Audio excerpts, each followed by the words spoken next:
and you start questioning everything about life to the point that you just don't really care anymore. You know what I mean? Being there and then coming back from that, which for me, the only way I ever came out of that was through Jesus. That's just the reality of it. I wouldn't be here making this video right now. I'm nearly certain if it hadn't been for God. I'll just leave it at that. But when you get down to that level and you come back out of it, there's like a sort of like, I don't even know how to explain it. It's not even like you feel better, you feel stable is the best way to say it. And right now we're witnessing Nishijo, we're witnessing Takumi, I guess, go through that pit. He's like in the pit right now of like, why do I even exist? Like, what's the point, you know? And I know this feeling that he's feeling, even though I haven't been in the situations he's been in, right? But it's that feeling when you've started. I'm kind of spinning myself in circles now because I'm like not sure how to word this, so I guess I'll just leave it at that. It's just once you've been there and you come back out and you see this, it's like you just are like, I feel that, I guess. I feel like I should be able to put this into better words. I just don't know how to do it at this very moment for some reason. I feel like I have done it before, but I just can't at this very moment. But I think it's because I'm not there anymore, you know? I got out of that place, but like I said, it's like you get to a place of like stability where it's like life doesn't have the same luster it once did, but you also don't feel the despair of everything either. It's like a weird mixture of like where you end up in this like listful melancholy of contentment, if that makes sense. And a lot of that comes, I think, eventually with realizing life isn't about you, and realizing that a lot of the desires we have as human beings are fleshly desires that will destroy us or that don't bring happiness. That in essence, happiness is a lie, and the pursuit of it even more so. You know what I mean? And it's like so many people chase after happiness. You know what I mean? That it's like it gives this false not representation. It gives this false interpretation, or I can't think of the word I'm trying to say. It's a false display of like a virtue to chase after. You know what I mean? It's like, you know, if I could just only be happy, and then when you realize that nothing in life will actually make you happy, you don't really know what to do with yourself after that, and you just feel like, what's the point? But it's when you get past that, if you get past that, and you get to where it's no longer about just being happy, it's about finding contentment, you know? Paul in the Bible talks about how he found contentment no matter what situation he was in, you know what I mean? Like he believed that. He's like, you know, I've been able to be happy when I'm hungry, and I've been able to be happy when I have been filled. And I was able to be content, or excuse me, that's what I meant. I'm able to be content when I'm hungry and content when I'm filled, and I'm able to be content whether I'm in pain or whether I'm in, you know, pleasure. Either way, I am content, and he gave the credit for that to God, the fact that he was able to get to that point, because he was somebody who was tortured repeatedly because of what he believed, right, as a Christian back in that time, for just telling people about Jesus, right? And so it's like, that's, I think, it's a weird, stable, melancholic feeling to be content and to know that, like,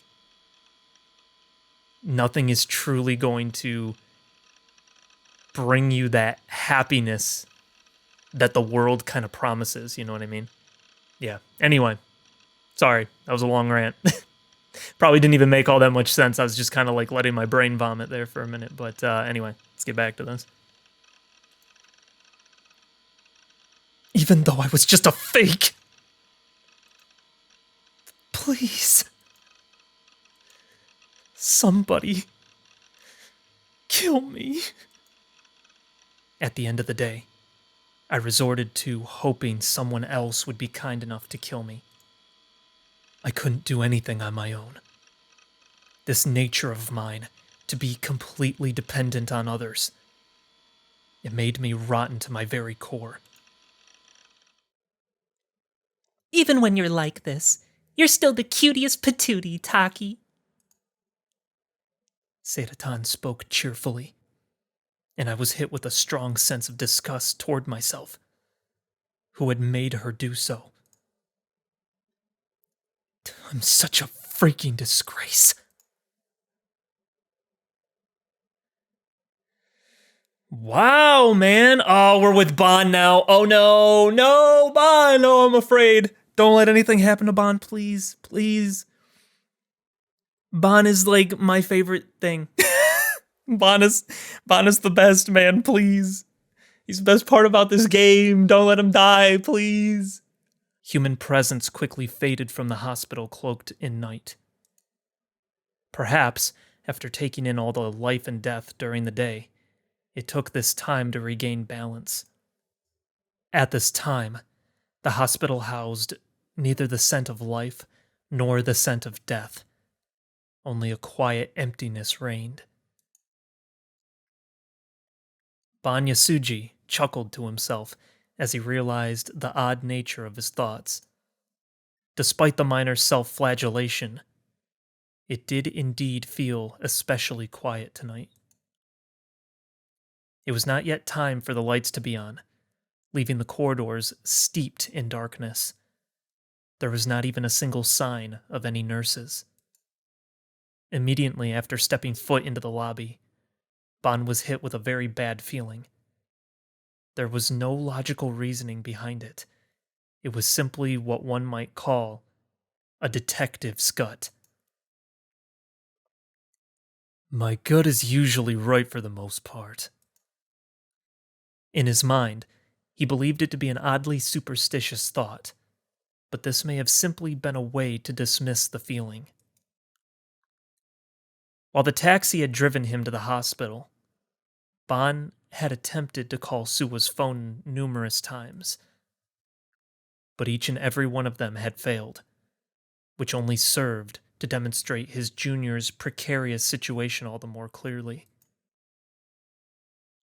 There was no time to waste. He had to find the place where Suwa was being held, within the large hospital, and rescue him. All while not being detected by the kidnapper. The linoleum floor would have made his footsteps echo. To avoid this, Bond took off his shoes before entering the lobby. What the frick, is he going like friggin' Bruce Willis and Die Hard right now? Winter was swiftly approaching at this time of the year, a fact Bond was readily made aware of when the chill of the floor sent shivers up his soles. Bon-san! The sound of the automatic front door echoed throughout the room, followed by the voice of a girl calling out Bond's name. Huh? Is it Yua? Oh my gosh, it is! What are you doing here, child? The surprise of seeing her in the lobby put Bond at a loss for words. He hurried toward her in a panic. Beyond her glasses, her eyes threw anxious glances at her surroundings. Why'd you follow me? I told you to hide somewhere safe. I'm sorry, but Bond looked for any signs of Momose, but she was nowhere to be seen. Realizing she had come alone, Bond scratched the top of his head with a concerned expression. You need to leave. Now. This isn't a game. I understand that. I do, but... If you understand, then take your butt back. Right as he spoke, a creaking sound came from the hallway across the lobby. Uh-oh. In the very center of this empty, dark hallway, slowly, an empty wheelchair made its way toward Ban and Yua. Then, at nearly the same exact time, someone could be heard running up the stairs. Yuichan, get out of here now! You hear me? Before he had even finished giving his warning, Ban had already started running. He followed the footsteps up the stairs without waiting for Yua's answer. Given his typical languid demeanor, the speed at which Ban moved was like nothing anyone could have ever imagined.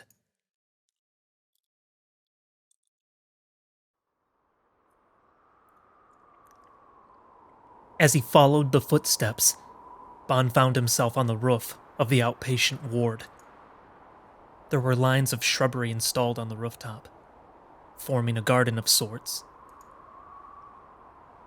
It was most likely a space of healing for the patients there, but regrettably, as the lights were off, Ban could not see what kind of flowers were blooming there.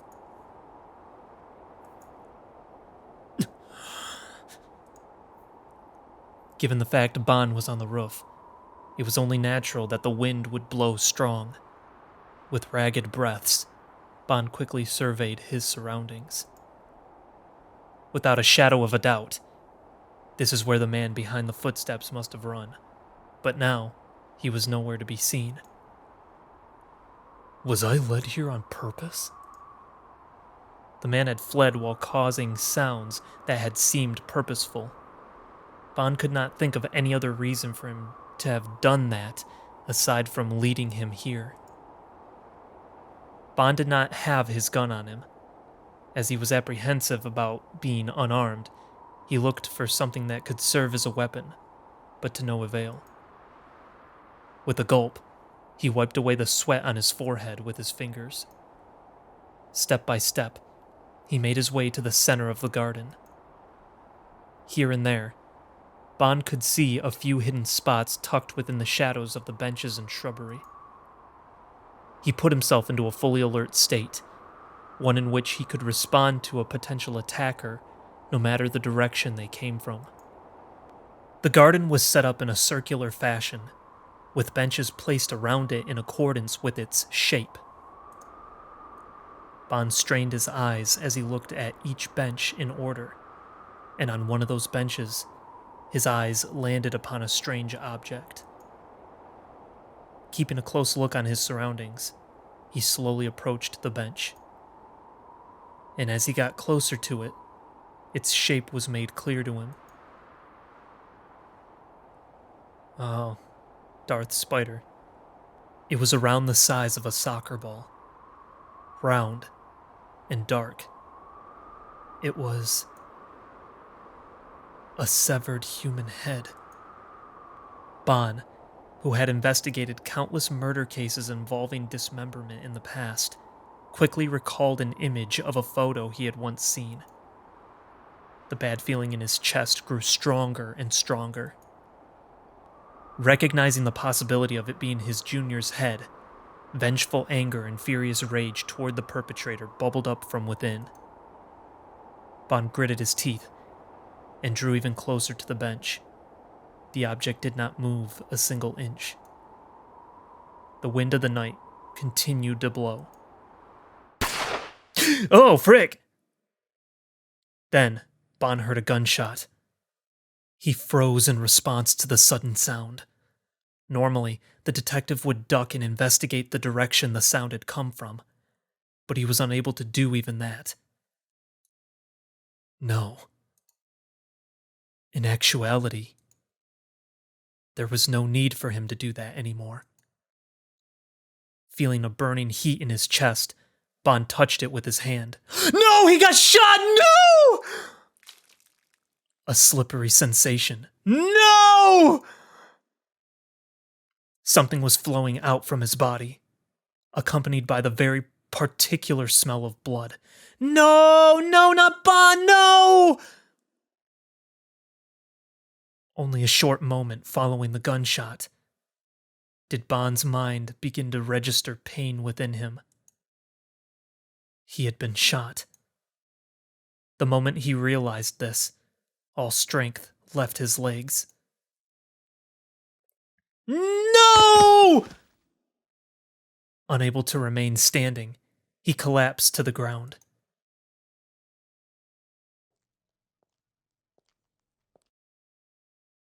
No! That is Sua!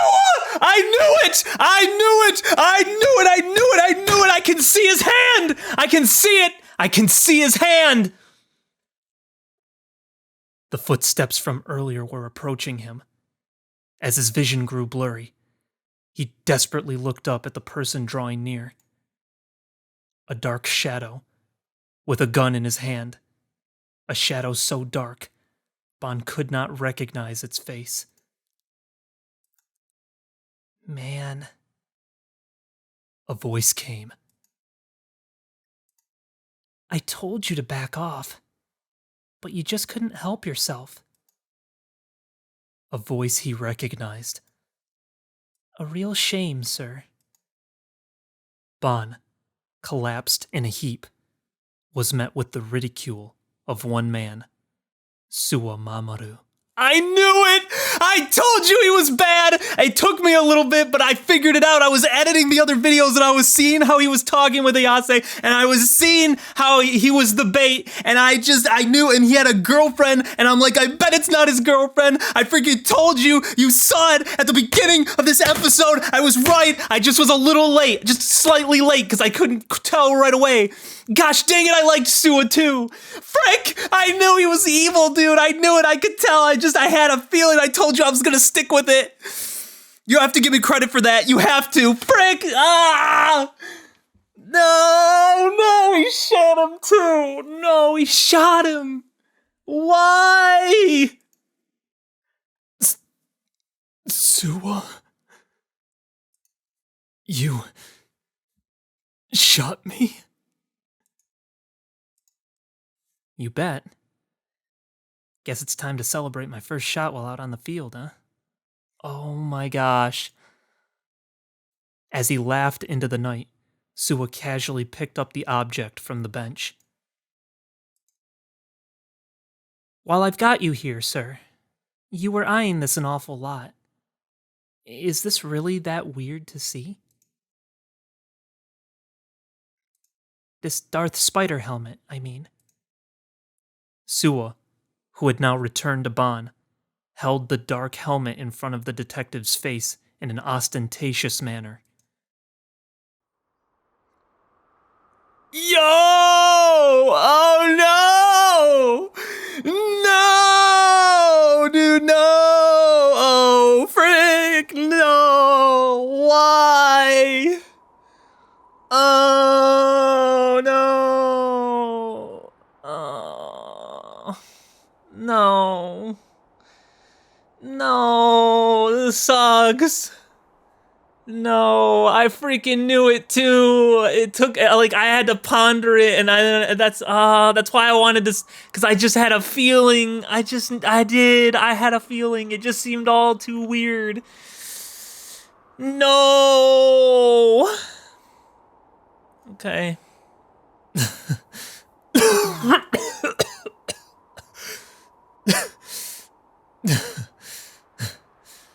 Serves me right.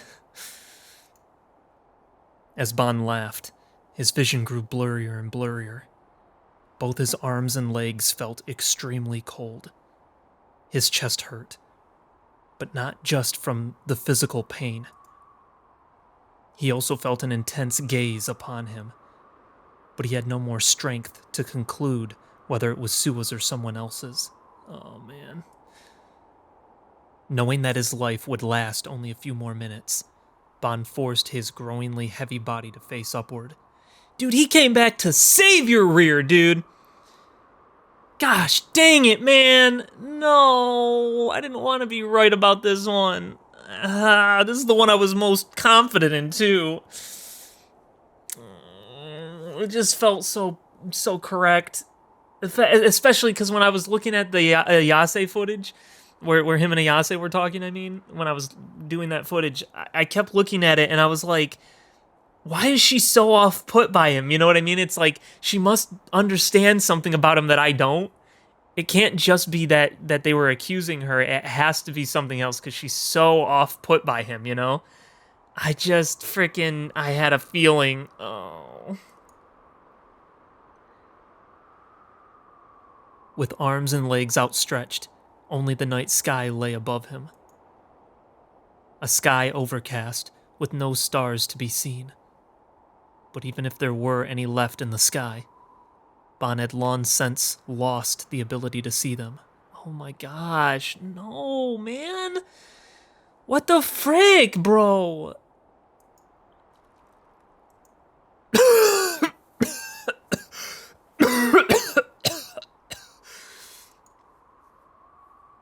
After a few coughs, the taste of blood spread through his mouth.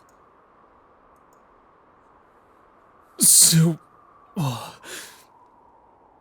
I've got a word. You're a schmuck. And, you're still a hopeless kid. A boneheaded schmuck of a detective. Beyond help. But still, I never once doubted you. You were giving us way too much trouble, sir. Nothing I could do about it. Oh my gosh. Oh my gosh. I hate being right. It's such a burden to be so freaking smart. I've said it so many times, dude. You don't understand.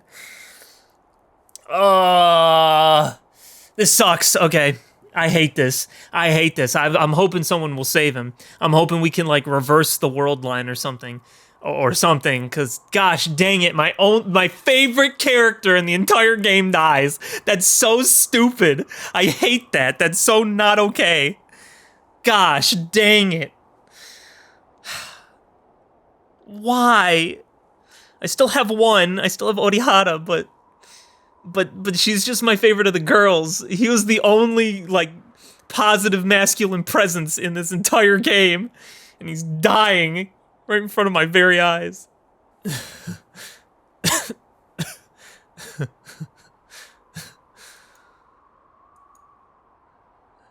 I get what you mean. Bon's breathing grew increasingly shallow. Only a faint wheezing sound could be heard leaking from his throat. Before long, he would be unable to perceive anything anymore. Who the heck are you? With his consciousness fading in and out, Bon spoke one final question. And in response, Suwa pointed the muzzle at Bon, then gave his reply. I'm a bona fide wizard. Oh, he's a gigalomaniac? What? No way. You schmuck. Before either of them could realize it, the wind had stopped blowing. The darkness had quickly turned to a place of serenity, and within it, two figures remained frozen still. But that, too, remained only for an ephemeral moment. Suwa's finger, now curled around the trigger, slowly moved inward. May the divine light save you, sir. Oh! No! No! No! No! Why? I don't even care what's happening on screen, you freaking emo child! Oh! No! No! No! No! Not Bond! I really was hoping someone would come and save him. No. But they didn't show him die, though. They didn't show him die. That is like like story tropes 101. If they don't show them die, that means they're not dead, right? That means they're not dead if they don't show them actually die. You know what I mean? That means he could still be alive. Oh my goodness. Okay. There's a sliver of hope. Just a sliver. Someone else could have shot him. Someone else could have shot Sua. Maybe it was Yua, because Yua was still there. She came up and she freaking blasted that freaking nerd. Blasted him right off the building. Oh, maybe. Maybe.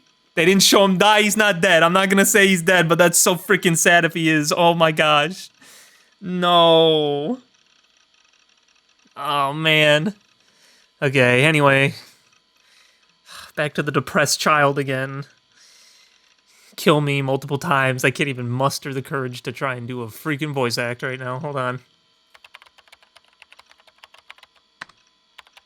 Kill me.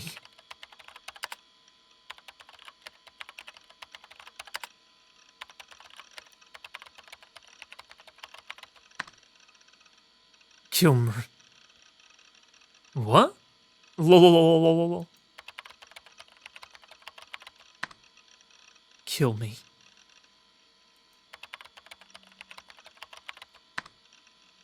Kill R. After all this time, only now you become Chuni? Lamau. Kick him. Or were you rejected by an IRL girl? Kill me. In that case, I've got some good news for you. Kill me.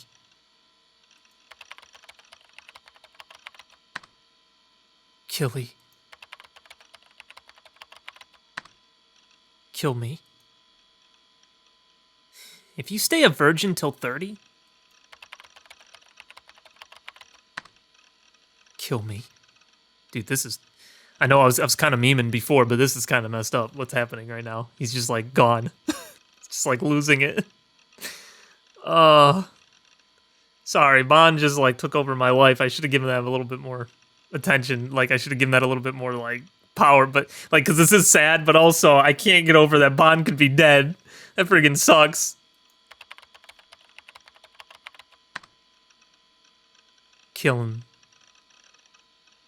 You become a wizard.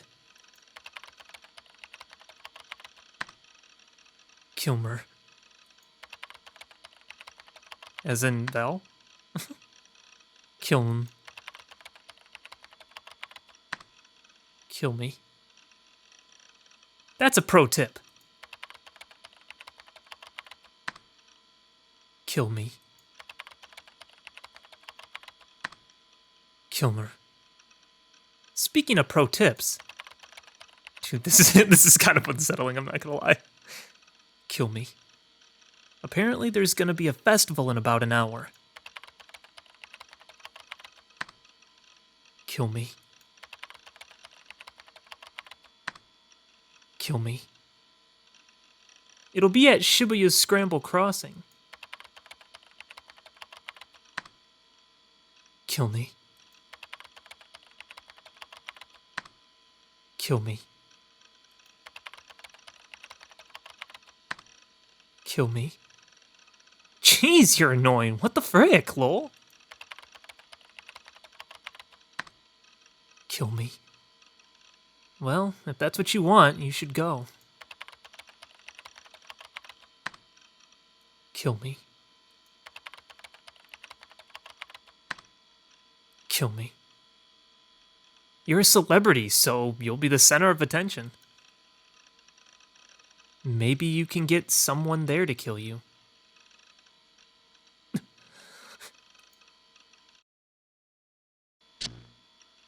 Turning off my PC monitor, I hugged my knees with my arms. Someone, please, kill me. In my hand was Seidatan. Do you hear me in there? My one and only ally. Perhaps because I'd been holding her in my sweaty hands for a while, Hey! her slender limbs were Open all sticky. up! And not only that, but her arms had been bent, on! Open up!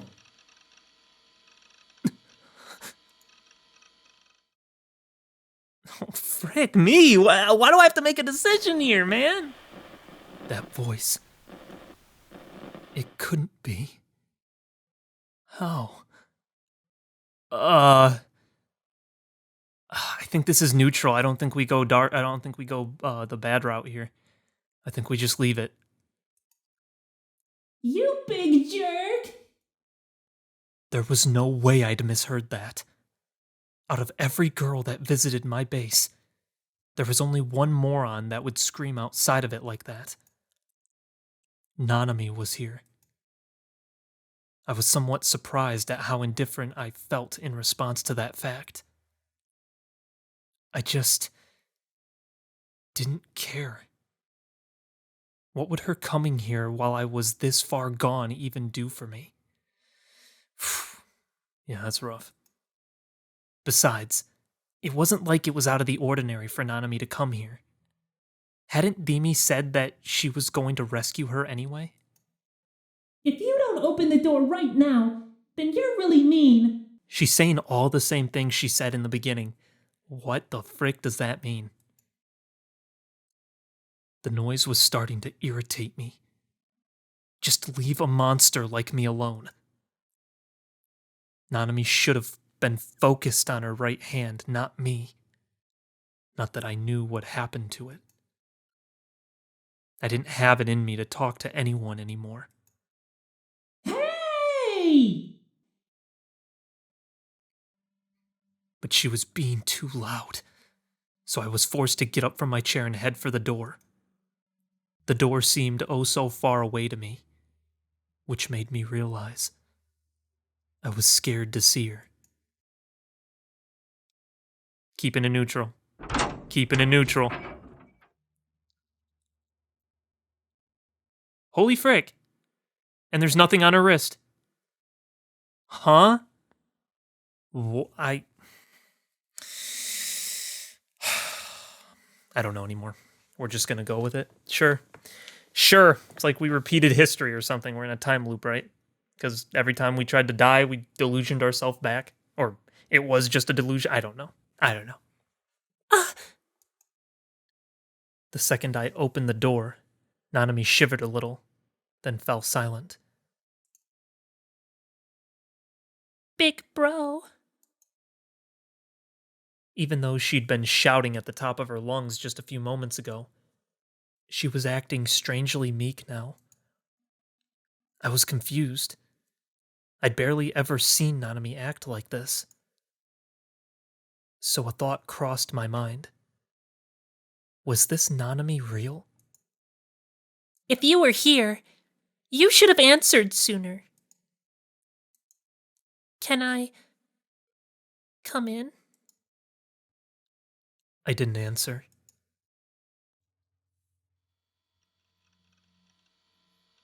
Oh man, what is happening? Ignoring her question, I headed back into my room and sat down on the sofa. I once again took hold of my Sataton figure and gripped her tight. So tight, in fact, that my hand hurt slightly. But it didn't matter, because that pain, too, was a delusion.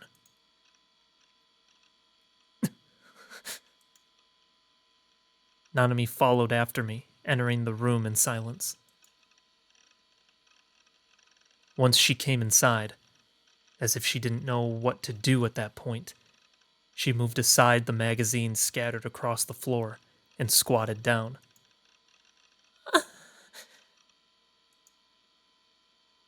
She didn't speak, even though normally she'd have started scolding me the second she got the chance. She looked at a fixed point on the ground as she hugged her knees close. She had a depressed look on her face. A bandage was barely visible beneath the sleeve on her right wrist. Oh, it was? Oh, I didn't see that. Okay. I was about to say, if you sit like that, I'll see your panties. But stopped myself. This Nanami had to be a delusion. I was one too, after all. everything in this world was made up of delusions. Delusions developed only within my mind. Both me and this delusion I was looking at were fake. So if I saw her panties, or even if she walked around town buck naked, it made no difference to me whatsoever.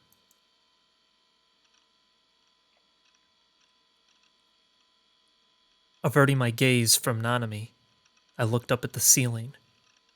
With no particular goal in mind, I started counting the rusty spots. I didn't want to look at Nanami. I'd only feel empty if I did. Silence took over. Only the sound of the fan in my PC could be heard through the cramped room. Even though every time Nanami came to my base, it turned into my own personal hell, one that was as annoying as could be, I still felt that way. But those memories, too, might have been a delusion. Hey, big bro. Say something. A voice devoid of all energy. This couldn't be Nanami. Therefore, she must have been a delusion. Why won't you say anything? Doesn't the bandage worry you? I concentrated on my task of counting the rusty spots. I don't care. You're a delusion. Even if you were the real one, I'm completely unrelated to you. I'm a delusion, so I'm not related to you by blood. Say something. Please. The sound of rustling cloth rang throughout the quiet room, followed by a ringing in my ears. My head hurt. These too were delusions, though, so I paid them no mind. Whether Nanami was throwing off her clothes, taking off her bandage, or doing something unthinkable, it wouldn't surprise me. I didn't care. This was a delusion, and so was I. Even if there wasn't a concrete line of logic, it was the obvious conclusion to reach. And that was the end of that. Wow, this is really wild. Okay. I'm trying to think about things. I haven't really had much to discuss. I'm just kind of letting it play. I'm just kind of going with it for right now. Anyway. Hey, look. I wasn't going to look. I was too afraid. Thankfully, the bruise is pretty much gone now. It was super swollen at first. I was playing basketball when I fell pretty hard.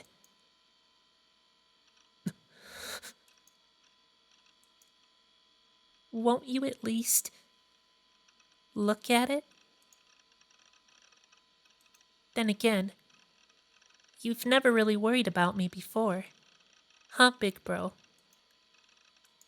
Even though I always worry about you. I didn't want to see anything. I didn't want to think about anything.